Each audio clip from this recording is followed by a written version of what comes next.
Dieter and Hutch, sad news to report. Pretty tough news for the 49ers to report. Nick Bosa wasn't kidding when he threw the thumbs down up to the crowd yesterday. Torn ACL.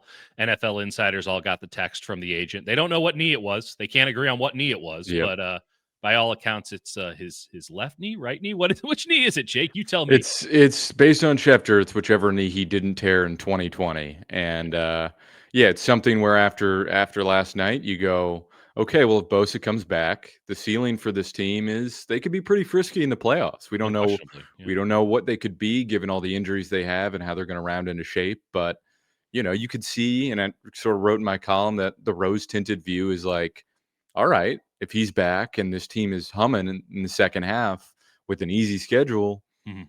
They could wreak some havoc, Yeah, and that's still theoretically possible, but the ceiling just dropped. The ceiling that's just dropped substantially. yeah, it's just very difficult to see this team competing for anything more than maybe a playoff win now on the basis of not having an elite level player.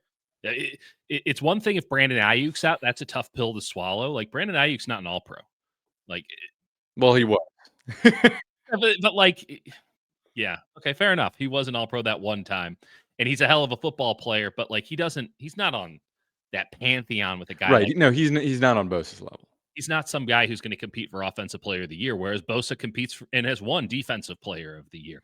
And yeah, just the ceiling comes down significantly. It's not to say that the Niners' realistic goals, right, were out of the question for the remainder of the year, as you said. But if you thought starting 3-0 meant Super Bowl's back on the table, we're crashing back to reality with this knee Yeah. injury.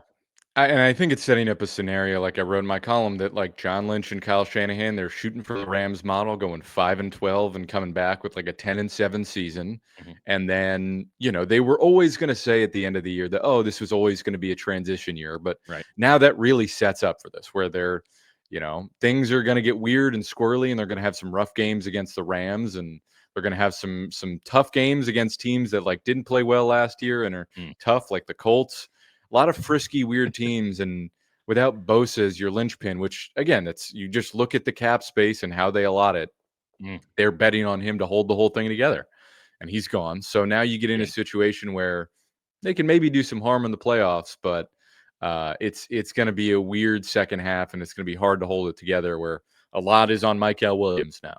I mean, yeah, I want to talk about Michael, Bryce Huff, even more on him now as kind of the team's one good pass rusher. Maybe Yep. they're in the market for a trade here. Wouldn't shock me in the least bit. Put so much more on Fred Warner, put so much more on D Winters. Those guys are playing at elite levels, both of them.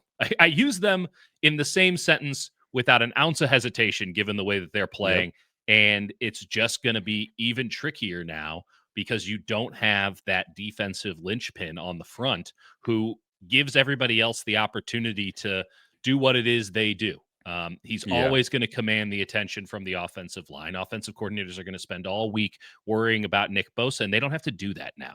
And now that inexperience of a guy like Michael Williams, who's been outstanding, inexperience of a guy like Alfred Collins, inexperience of a guy like CJ West, you can only play him so much abilities of a Jordan Elliott Yeah. or even a Huff, to a degree. You Now just that all gets put in focus. You looked at the stats yesterday. I think at one point they had 60% pressure rate when Bosa and Mikel were on the field and 25% without it. And it's That's just wild. going to be incredibly difficult for them to get pressure with 4 Mhm. consistently.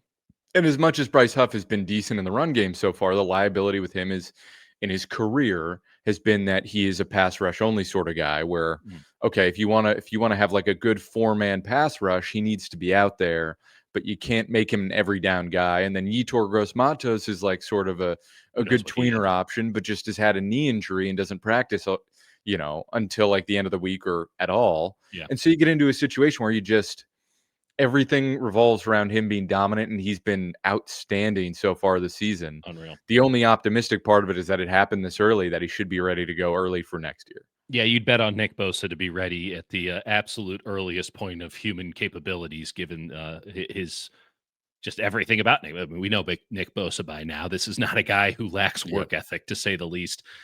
It's kind of similar to if the 49ers were to have lost Trent Williams. Like, it just holds everything together.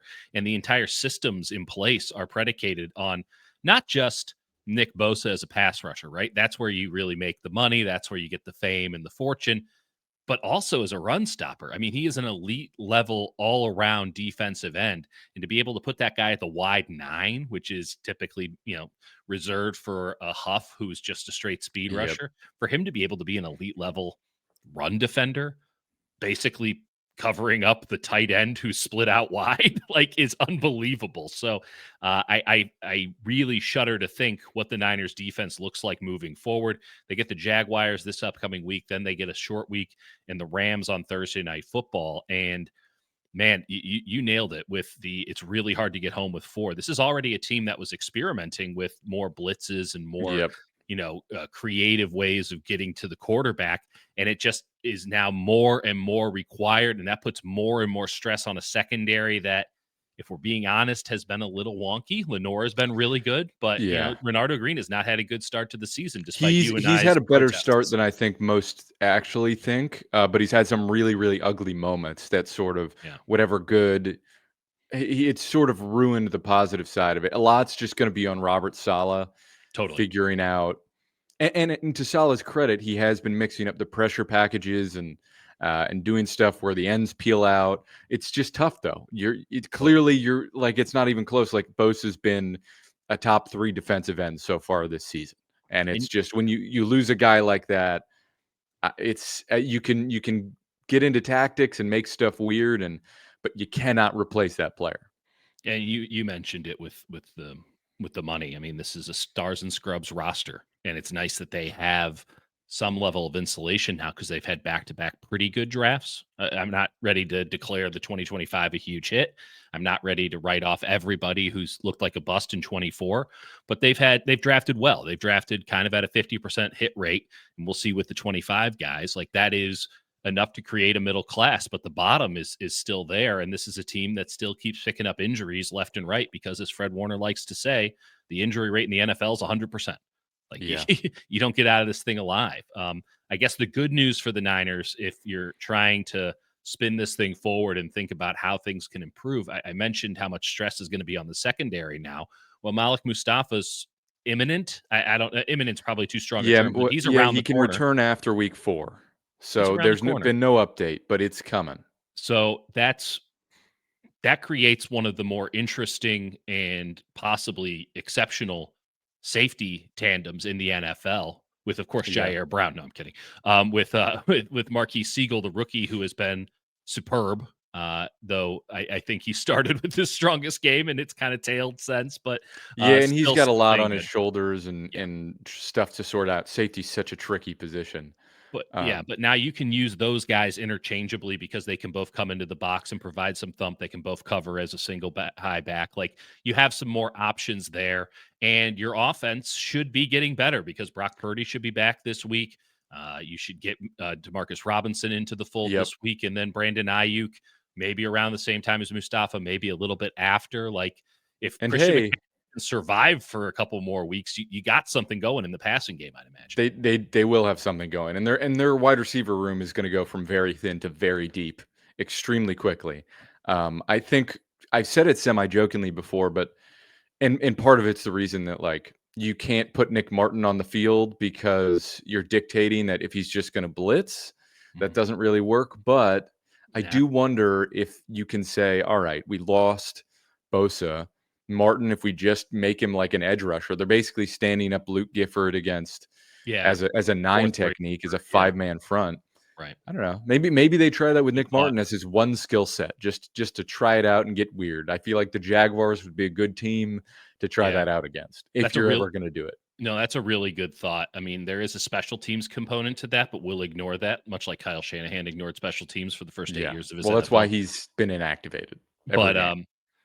yeah, if you now have to fully embrace chaos, you might as well throw in the chaos agent. Like, eh I am fast. I mean, this is where Robert Saleh has already been earning his salary, having to get all these young guys to integrate and find ways to put them in successful situations and cleaning up a lot of stuff that they and obviously their position coaches are doing a great job with that too, but it's Salah's job to coordinate all of them as well as the players. He's been doing a great job. I mean, his job just got so much harder. It got so much harder, and Fred Warner's job just got so much harder, and Diamador Lenore's job just got so much harder. Everybody now has to up their game, and when you think about a team that's 3-0 with 3 games that they've gotten by the hair Squirrely of their wins. totally. When you think about that, it's like, man, it's kinda like when we talk about Juwan Jennings with injuries. It's like, "Oh, well, he's gonna be a step slower." It's like, dude didn't have a step to give. Did this Yep. defense have a step to give? I guess we're about to find out, and if it does, I mean, Robert Saleh might be back in the head coaching ranks by this Yeah, and time next it's year. and it's something where regardless of whether they swing a trade or not, they do need another piece on defense because they can't just Yeah, be bumping up Jordan Jefferson, who's been inactivated. Like they need another defensive end. So I'm very interested to see which route they go. They're often pretty particular and they never go for like I know Clowney went to the Cowboys, but they never seem to go for those guys. no. So they're very particular and I do wonder what they do to try and add or replace because now there's more on Sam Okwanu who's been pretty iffy and Yeah, Gross Matos whose knee's not been right doesn't practice. and Huff to play in the run game. So And Robert Beal, maybe they just go with Robert Beal. oh, That's probably what they'll do to start until they decide whether it's worth swinging a trade at the deadline, and we'll see. I think it's interesting. I mean, one, I now think that this team has to model itself like last year's Lions, where you try a lot of stuff. You have a nice defensive Yeah. backfield, but you don't have that pass rush because Aiden Hutchinson went out early last year for the Lions too, and they just never kind of got over that hump. But they were, They also had the rest of their defense get hurt too. I mean, true, but like, you don't think that that's in line for the San No, Francisco it's the 49ers? same. Yeah, same thing. Which means that the offense has to take it to an entirely new level. And that's on Purdy. That's on all of the offensive skill guys. That's on Kyle Shanahan to open this bad boy up a little bit, get a little bit more creative as opposed to maybe being a bit more systematic. And then, the other aspect is the Niners are going to tell you what they think about this year based on what they do in response to this. If it is Robert Beal, they find Drake Jackson hanging out somewhere. Like if they just bring in a Jag, Yeah, just I a don't guy. think I don't. I would be shocked if they swung a major trade. I would be Me pretty me shocked. too, and that And would I that think would they lend would itself wait to the until the 26ers. deadline Yeah. to make a deal like that. But yeah, I would bet it's just Robert Beal for right now, and they see where that gets them because I kind Well, of get it. You don't know really what you are yet, and you won't know for a while. and they have a couple guys on the practice squad that they can call up that they didn't mind during the preseason, but they're not Nick Bosa, and No. you can't build him in the aggregate either. There is a one of one player. He's out. When have we said that about the 49ers before? Fascinated to run the dead cap numbers when we add in injuries and just see how high that number can go. It's like a lottery jackpot at this point. And the Niners, thank God for them that they have 3 wins in the barn Yep. because it's about to get way tougher and it's already looked pretty tough. So It's we'll talk. been yeah. Yeah, We'll talk to you folks tomorrow after we get through the tape, mhm. and it'll be very interesting to watch the defensive line as I grade it out.